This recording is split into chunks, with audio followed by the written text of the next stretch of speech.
Dear students, I start with lecture 18 format 205. આ એક theorem આપણે લાસ્ટ ટાઈમ કર્યો છે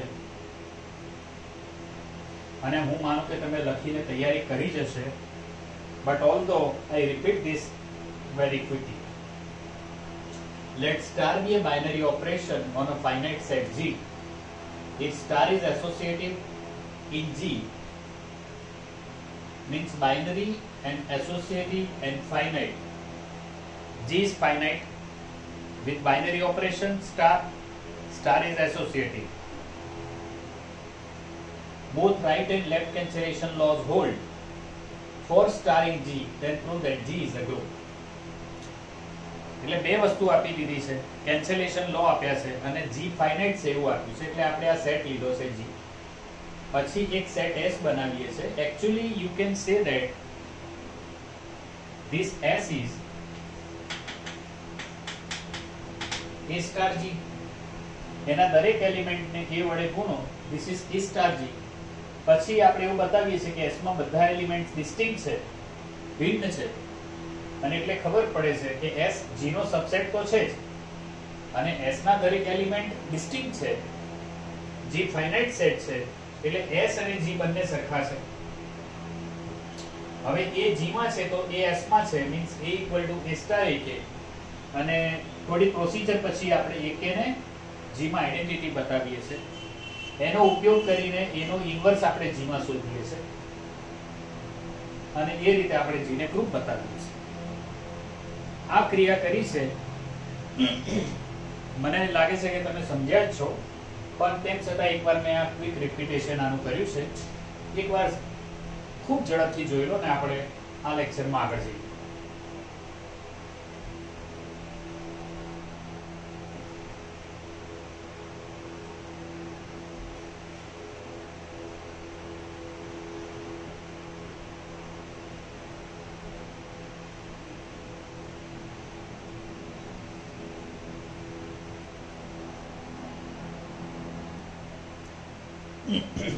Dear students, we have bunch of definitions on the board.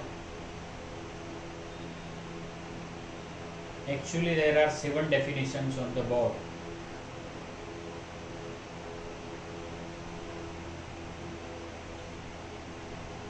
ત્રણેક વાર વાંચો, એક વાર લખો, પછી હું સમજાવું એટલે ફરી એક બે વાર વાંચો.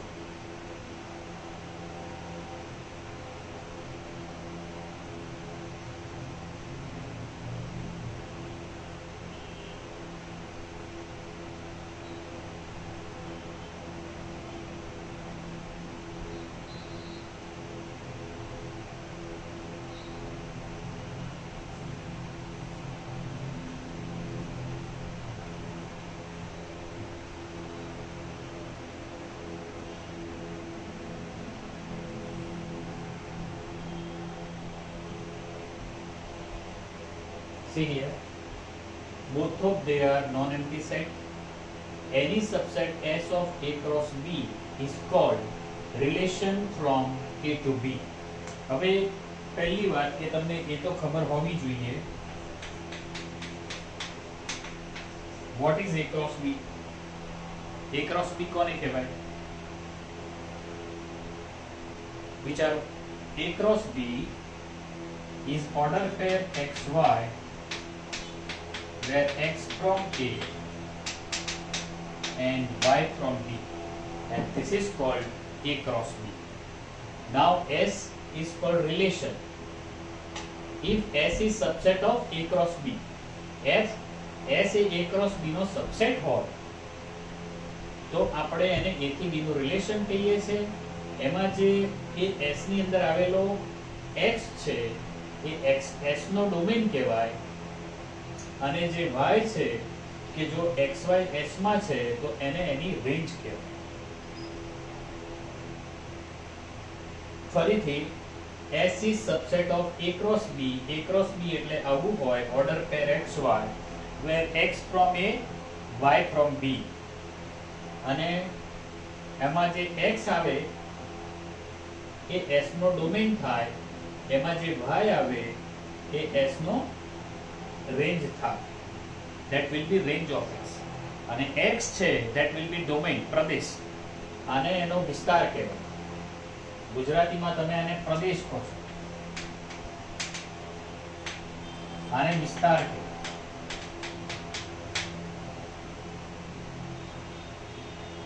જોઈ લો આટલું બરાબર, પછી જઈએ આગળ આ ડેફિનેશન.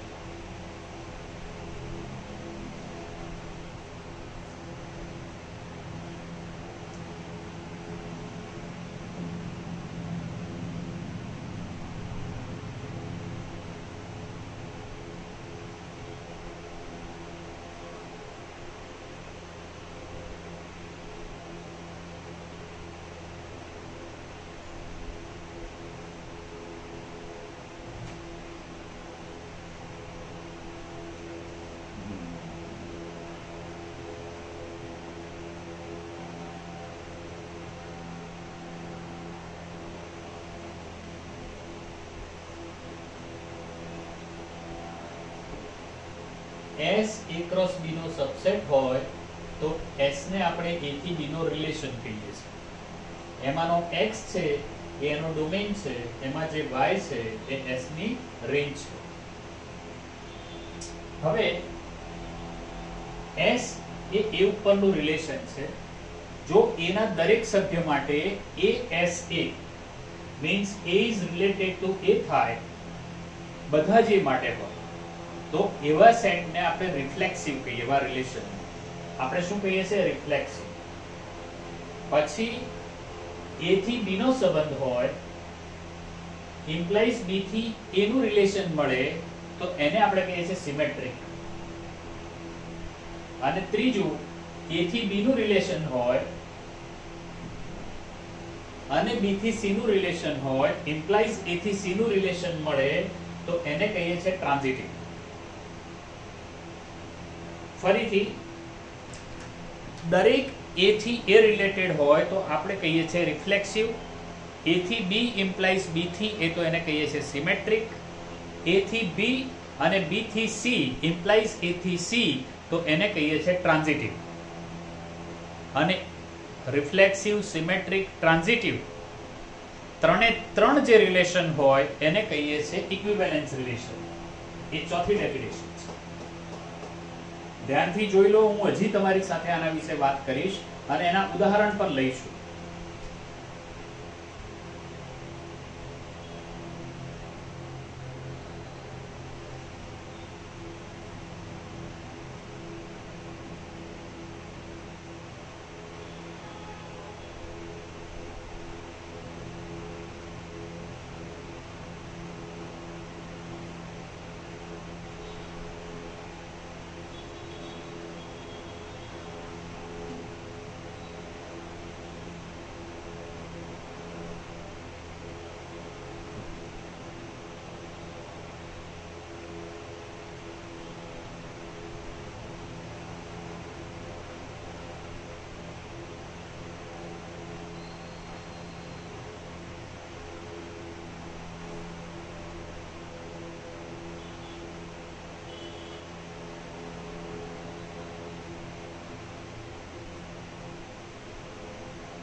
ફરીથી, let S be a relation on A. S is said to be reflexive, means there is relation between A and A. S is relation for each and every A in A. S is said to be symmetric if for every AB in A, whenever AS B, then BSA. A થી B નું relation હોય, implies B થી A નું relation મળે, તો એને કહીએ છે symmetric. S is said to be transitive if for every ABC in A, whenever ASB and BSC means there is relation between A and B, and B and C, then this implies there is relation between A and C. તો આને કહીએ છે transitive. એ જ ફરીથી લખ્યું છે. અને જો રિફ્લેક્સિવ, સિમેટ્રિક અને ટ્રાન્ઝિટિવ એ ત્રણે ત્રણ એક સાથે થાય, રિફ્લેક્સિવ, સિમેટ્રિક અને ટ્રાન્ઝિટિવ, તો એવા રિલેશનને આપણે કહીએ છે ઇક્વિવેલેન્સ રિલેશન. ઉદાહરણ લઈએ તો વધારે સ્પષ્ટતા થશે, પણ એ પહેલા ફરીથી તમે 2 વાર 3 વાર વાંચો અને આપણે એના ઉદાહરણમાં જઈએ. ઠીક છે?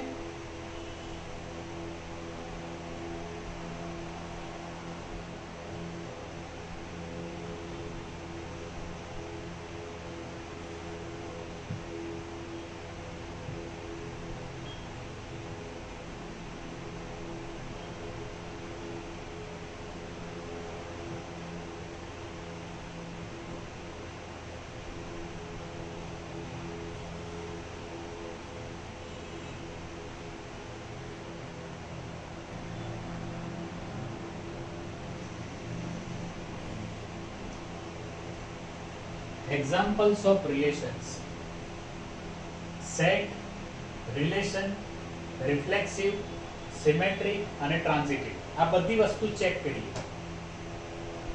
તો સૌથી પહેલો સેટ મેં લીધો છે R અને રિલેશન લીધું છે less than or equal to. હવે જુઓ, વિચારો કે A less than or equal to B હોય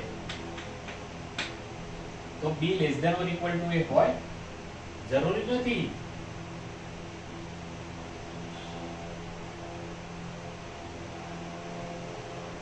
A less than or equal to A છે. Yes, A less than or equal to A છે એટલે રિફ્લેક્સિવ છે. પણ A less than or equal to B implies B less than or equal to A. આ શક્ય નથી એટલે સિમેટ્રિક નથી. રિફ્લેક્સિવ છે, સિમેટ્રિક નથી. અને A less than or equal to B, B less than or equal to C implies A less than or equal to C. જો દરેક સભ્ય માટે A less than or equal to A હોય છે. A less than or equal to B તો B less than or equal to A જરૂરી નથી. પણ A less than or equal to B, B less than or equal to C implies A less than or equal to C confirm થશે. એટલે રિફ્લેક્સિવ છે, symmetric નથી અને transitive છે.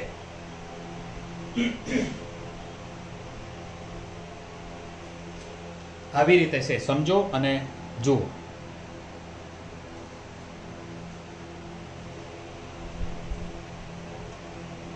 જો આની જગ્યાએ રિલેશનમાં આપણે લેસ ધેન રાખીએ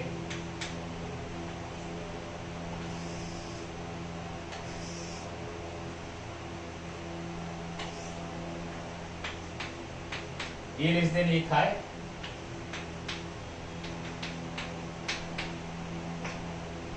A less than A થાય? ના થાય. A less than B implies B less than A થાય? ના થાય. A less than B અને B less than C implies A less than C થાય? હા થાય. એટલે રિફ્લેક્સિવ નથી, સિમેટ્રિક નથી, પણ ટ્રાન્ઝિટિવ છે.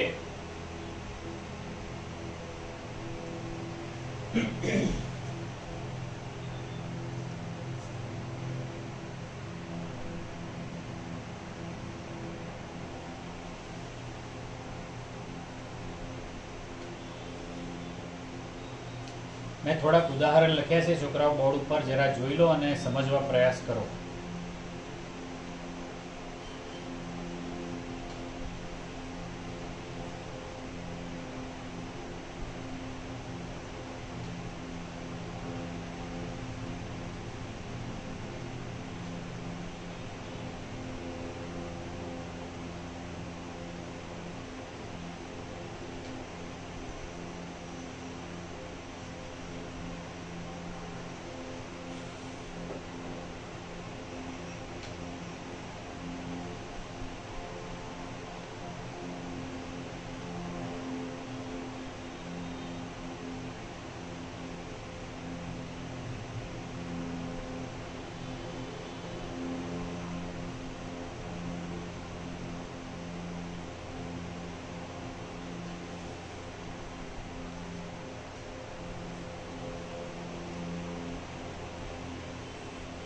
જો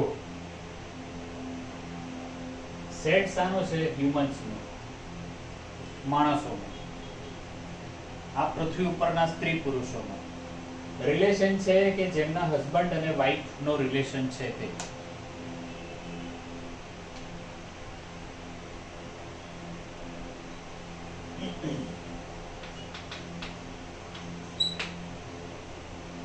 પહેલો હસબન્ડ રિલેશન વાઇફ, તો તમે આમ ના કરી શકો. Husband is not related to husband as a wife, એટલે રિફ્લેક્સિવ નહીં થાય. આ આનો હસબન્ડ છે ને આ આની વાઇફ છે, સિમેટ્રિક પર નહીં થાય અને ટ્રાન્ઝિટિવ પર નહીં થાય.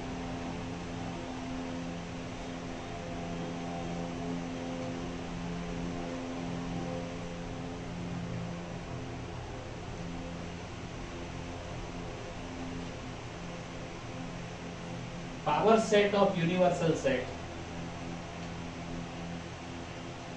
સાર્વત્રિક ગણનો ઘાત ગણ છે.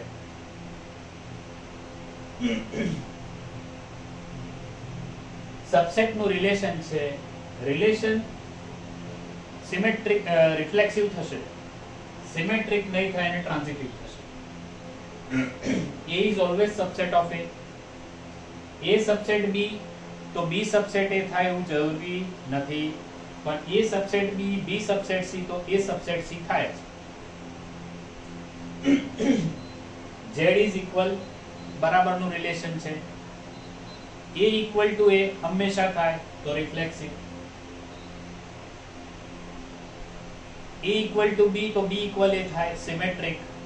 A equal to B, B equal to C implies A equal to C transitive થાય. જો આજે બે રિલેશન વિશે 1, 2 ને 3 વિશે વાત કરી એ સમજો, પછી આપણે આગળ જઈએ.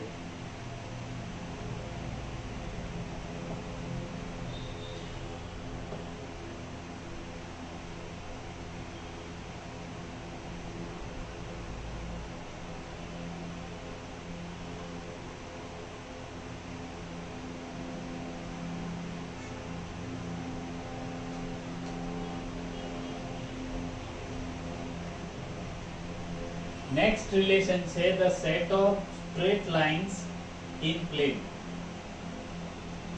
સમતલમાં બધી જ સ્ટ્રેટ લાઈન લઈ લો અને રિલેશન લેવાનું છે પરપેન્ડિક્યુલર નું. થોડું લખવામાં આમ થયું છે છોકરાઓ, આજે the set of straight lines in plane. The set of straight lines in plane. સમતલમાં આવેલી સમાંતર રેખાઓ અને રિલેશન કેવું છે? પરપેન્ડિક્યુલર. તો રેખા પોતાને પરપેન્ડિક્યુલર હોય ના હોય એટલે રિફ્લેક્સિવ ના થાય. પછી જે રેખા બીજી રેખાને પરપેન્ડિક્યુલર હોય તો પેલી રેખા અને પરપેન્ડિક્યુલર હોય ટ્રાન્ઝિટિવ ના થાય. જો આના વિશે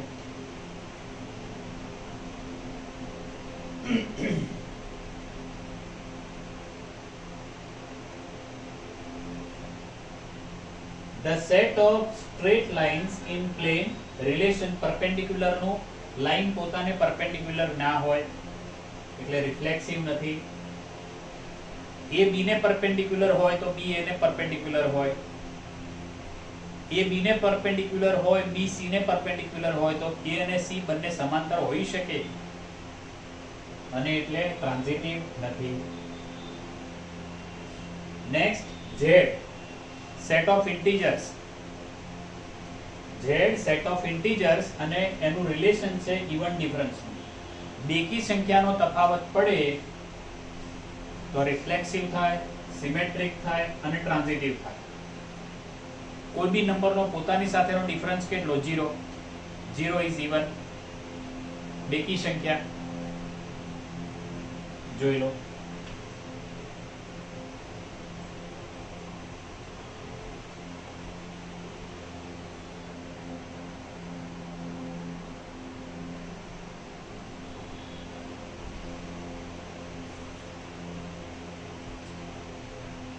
અને છેલ્લું ASB Z લેવાના છે. if A not 4 B not 4 એટલે A 4 ના હોય કે B 4 ના હોય. હવે A કે B કોઈ બી એક બી 4 ના હોય એટલે એ કોઈ દિવસ રિફ્લેક્સિવ ના થાય. ભલે ને સિમેટ્રિક થઈ જાય, ભલે ને ટ્રાન્ઝિટિવ થઈ જાય, પણ રિફ્લેક્સિવ ના થાય. Okay, I stop this lecture here. See you in the next lecture. Thank you very much.